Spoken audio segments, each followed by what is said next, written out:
एक सवाल है और इसका जवाब पूरी ईमानदारी से चाहिए। कभी ऐसा हुआ है कि किसी ऊंची इमारत की छत पर खड़े हैं और बस एक पल के लिए, सिर्फ एक पल के लिए मन में एक अजीब सा डरावना सा ख्याल आया हो? या फिर गाड़ी चला रहे हैं और अचानक दिमाग में एक झटका सा लगता है, क्या हो अगर अगर मैं स्टीयरिंग व्हील को बस जरा सा हल्का सा मोड़ दूं? या कभी हाथ में कोई तेज नुकीली चीज हो और एक ऐसी तस्वीर मन में कौंध जाए कि खुद से ही डर लगने लगे?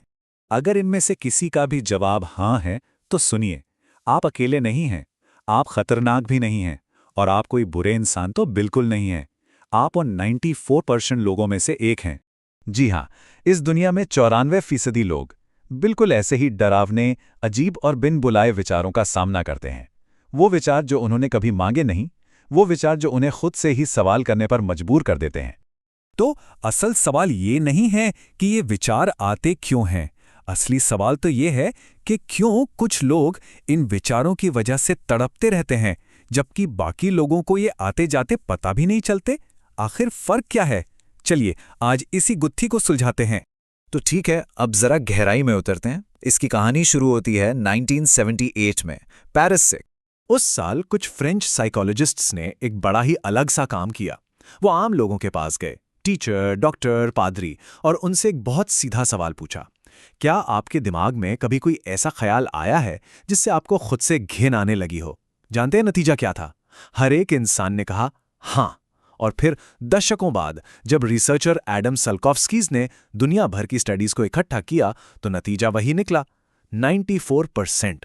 इन्हें ही कहते हैं इंट्रूसिव थॉट्स, यानी दखल देने वाले विचार। अपने किसी प्यारे को चोट पहुंचाने का ख्याल, या फिर अजीब सेक्सुअल विचार। ऐसी हिंसक तस्वीरें जो कहीं से भी कभी भी आ जाती हैं। और सबसे अजीब बात सुनिए, आप जितने अच्छे और नैतिक इंसान होते हैं ना, ये विचार आपको उतना ही ज्यादा परेशान करते हैं। देखिए, आपके दिमाग का सबसे बड़ा काम एक ही है, आपको जिंदा रखना। और ये करने के लिए वो हर तरह के क्या हो अगर वाले सिमुलेशंस चलाता रहता है लगातार।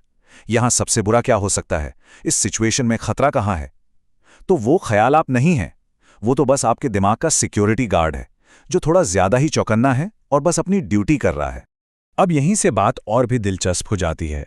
इन विचारों को महसूस करने वाले दो तरह के लोग होते हैं। पहले हैं ऑब्जर्वर, यानी कि दृष्टा। विचार आता है, वो उसे देखते हैं और फिर उसे जाने देते हैं, जैसे आसमान में बादल। और दूसरे हैं एनालाइजर, यानी विश्लेषक। विचार आता है और वो उसे पकड़ कर बैठ जाते हैं, उसका विश्लेषण करते हैं। मैंने ऐसा क्यों सोचा? क्या मैं कोई राक्षस हूं? यही दूसरे टाइप के लोग हैं जो असल में परेशान होते हैं, विचार की वजह से नहीं, बल्कि उस विचार पर अपनी प्रतिक्रिया की वजह से। तो सवाल उठता है, क्यों ना बस इसे सोचना बंद कर दें? आसान लगता है ना? पर यहीं पर दिमाग एक बहुत क्रूर मजाक करता है। 1987 में डैनियल वेगनर नाम के एक साइकोलॉजिस्ट ने एक बहुत मशहूर एक्सपेरिमेंट किया। उन्होंने लोगों से बस एक छोटा सा काम करने को कहा, एक सफेद भालू के बारे में मत सोचना। और नतीजा आप अंदाजा लगा सकते हैं। हर किसी के दिमाग में बस एक ही चीज घूम रही थी, सफेद भालू। और यहीं से हमें पता चलता है कि इन विचारों से लड़ना क्यों बेकार है। इसे कहते हैं आयरॉनिक प्रोसेस थ्योरी। मतलब आप जितना ज्यादा किसी विचार को दबाने की, उससे दूर भगाने की कोशिश करते हैं, आपका दिमाग उतना ही ज्यादा उस पर फोकस करने लगता है। आपका दिमाग मत सोचो को सुनता ही नहीं, वो सिर्फ सोचो सुनता है। और बस यही वो जाल है जिसमें बहुत से लोग फंस जाते हैं। एक डरावना विचार आता है, वो घबरा जाते हैं, उसे दबाने की कोशिश करते हैं और वो विचार पहले से भी ज्यादा जोर से वापस आता है। फिर वो और ज्यादा घबरा जाते हैं और ये चक्र चलता रहता है तब तक जब तक वो एक ऐसी चीज नहीं सीख लेते जो इस चक्र को तोड़ सकती है। और यहीं पर हम इस पूरी बातचीत के सबसे जरूरी हिस्से पर पहुंचते हैं। ये शायद सुनने में थोड़ा अजीब लगे, लेकिन यही वो सच है जो सबसे ज्यादा सुकून देगा। सोचिए, एक असली साइकोपैथ यानी एक मनोरोगी, उसे हिंसक विचारों से कोई परेशानी नहीं होती। उसे कोई शर्म, कोई ग्लानि महसूस नहीं होती। उसे डर नहीं लगता। वो रात रात भर जागकर अपने आप से नफरत नहीं करता कि मैंने ऐसा क्यों सोचा। वो बस प्लानिंग करता है।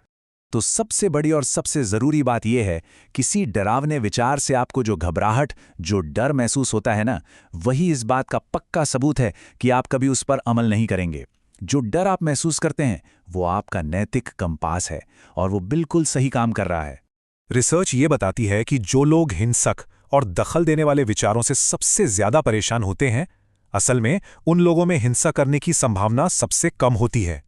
आपकी शर्म आपके अंदर के अंधेरे की निशानी नहीं है, ये आपकी इंसानियत की, आपकी अंतरात्मा की निशानी है। तो सवाल यह है कि किया क्या जाए? ठीक है, इसके लिए 3 स्टेप्स हैं। सुनने में बहुत सिंपल हैं, लेकिन करने में आसान नहीं। पहला, इसे नाम दें। जब भी वो विचार आए, उससे लड़िए मत, बस उसे एक लेबल दे दीजिए। ओके, ये सिर्फ एक दखल देने वाला विचार है, बस।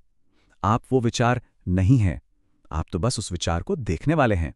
दूसरा, उससे बात मत कीजिए, उसका विश्लेषण मत करिए, उसे गूगल मत करिए। जिस पल आप उससे जुड़ते हैं, आप उसे ताकत दे देते हैं। और तीसरा, उससे गुजरने दें। सोचिए कि आपका मन एक खुला आसमान है और ये विचार बस बादल हैं जो आ रहे हैं और जा रहे हैं। उन्हें देखें और उन्हें गुजर जाने दें, वो हमेशा गुजर जाते हैं।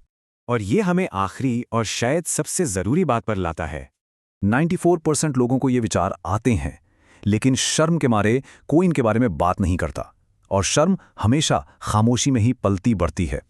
पर अब आप जानते हैं, वो डरावना विचार आप नहीं हैं। जो डर आप उस विचार से महसूस करते हैं, वो आपकी अच्छाई है। और ये चक्कर तभी टूटता है जब आप लड़ना बंद कर देते हैं। तो चलिए एक छोटा सा काम करते हैं। कमेंट्स में बस एक नंबर टाइप कीजिए। टाइप 1 अगर विचार आते हैं और आप उन्हें आने जाने देते हैं, और टाइप 2 अगर आप अक्सर इस चक्र में फंस जाते हैं। बस एक नंबर, और कुछ नहीं। क्योंकि कभी-कभी सिर्फ ये जानना कि हम अकेले नहीं हैं, शर्म की सारी ताकत को खत्म कर देता है।